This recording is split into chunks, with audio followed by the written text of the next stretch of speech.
I didn't know a lot, and when my agent told me it was about Hoover, I thought he was talking about the president. Then we, you know, he explained who it was, and I knew of him, but I certainly didn't know that he was this suspicious character who did a lot of terrible things. I didn't know that.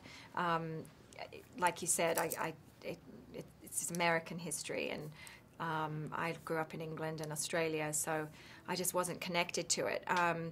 I had to do a lot of research, obviously. A lot was there on the page, but then you go into... they've thankfully sent me this fantastic kind of package of DVDs, you know, all kinds of things taken from YouTube. There's been quite a few documentaries made, a lot of literature available.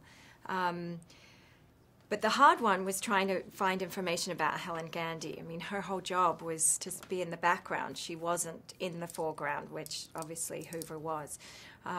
So trying to piece together the little bits of information that were available was tricky.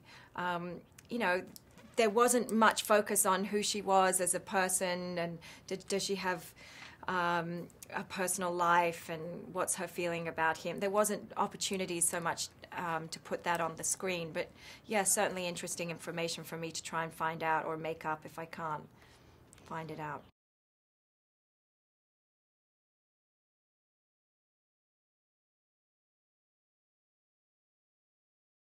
I think you see the relationship between him and his mother, and being such an important one and kind of dysfunctional, very dysfunctional, overbearing mother, but also an inspiration to him, like who I mean, good and bad influences, I think.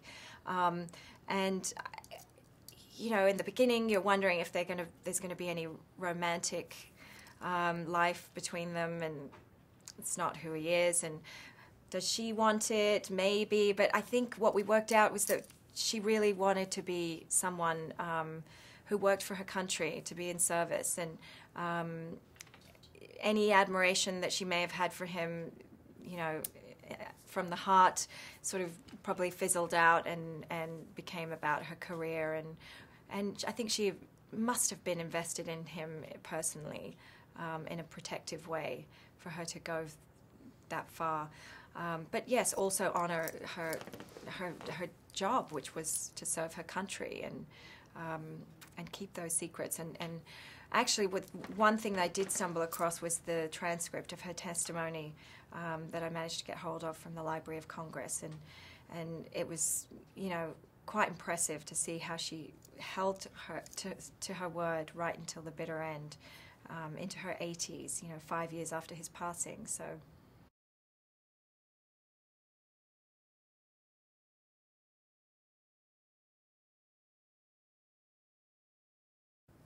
He just knows what he's doing. He knows what he wants. He's very quick to get it. I mean, I can't believe how quickly he works.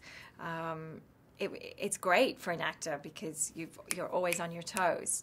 And a lot of the time, you're sitting around on the set, you lose focus because it's hours in between lighting setups and what have you. But with him, you know, 10 minutes is the most you'll ever wait. So that's great, and I think that must be because he is an actor, and he doesn't want to lose the flow, the creative flow that an actor is in, you know, to create these scenes. And he's no nonsense. He doesn't sit around wanting to talk endlessly about how it works. He just wants to see it get up there, and let's do it a couple times. And he shoots a lot of coverage so that he can work around it. But he also does a lot of great big master shots as well.